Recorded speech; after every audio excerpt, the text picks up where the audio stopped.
keyingi bo'limimiz bu sinf jurnali bo'ladi.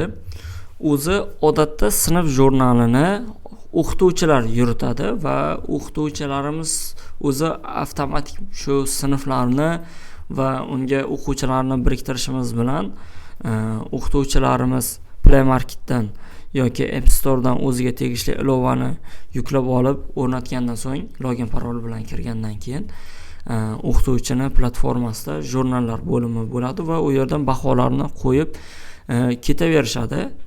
Ammo agar administratsiya yoki o'quv bo'limi direktori yoki maktab direktori shu o'quvchini baholarini ko'rmoqchi bo'lsa yoki bahosini o'zgartirmoqchi bo'ladigan bo'lsa, bu yerdan jurnal bo'limi bor. Aynan mana shu yerdan o'quvchini baholari, davomati va hokazo ma'lumotlarni ko'rsa bo'ladi va tahrirlasa bo'ladi.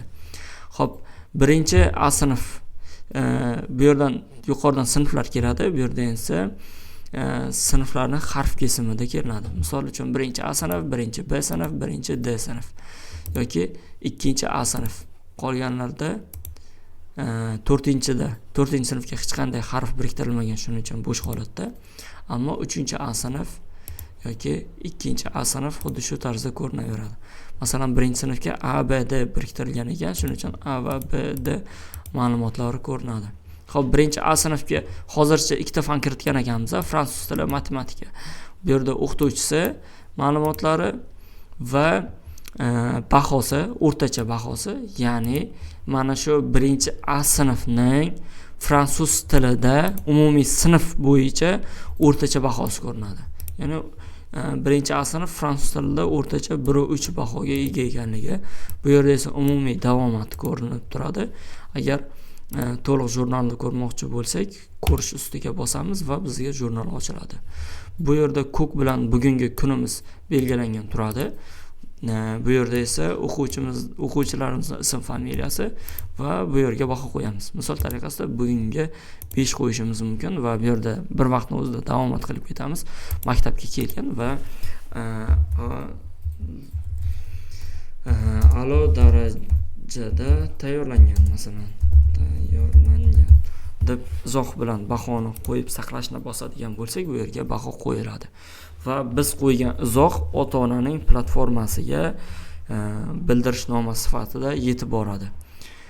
Bu yerdan shu maktab administratsiyasi baholarini o'zgartirib yoki to'g'rilash imkoniyatiga ega bo'ladi yoki yo'qlama qilishi mumkin kelmaganini bosadigan bo'lsa hech qanday baho qo'yilmaydi va saqlashni bosadi. Bu yerda aynan o'quvchi kesimida o'rtacha bahosini hisoblaydi. Misol tariqasida Madina Niyozmetovaning o'rtacha bahosi 2.25 ekan. Farangiz Ismoilovaniki 0, chunki hech qanday baho qo'yilmagan. Agar kechangi kunga 5 qo'yadigan bo'lsam, o'rtacha bahosini 5 qilib ko'rsatib beradi.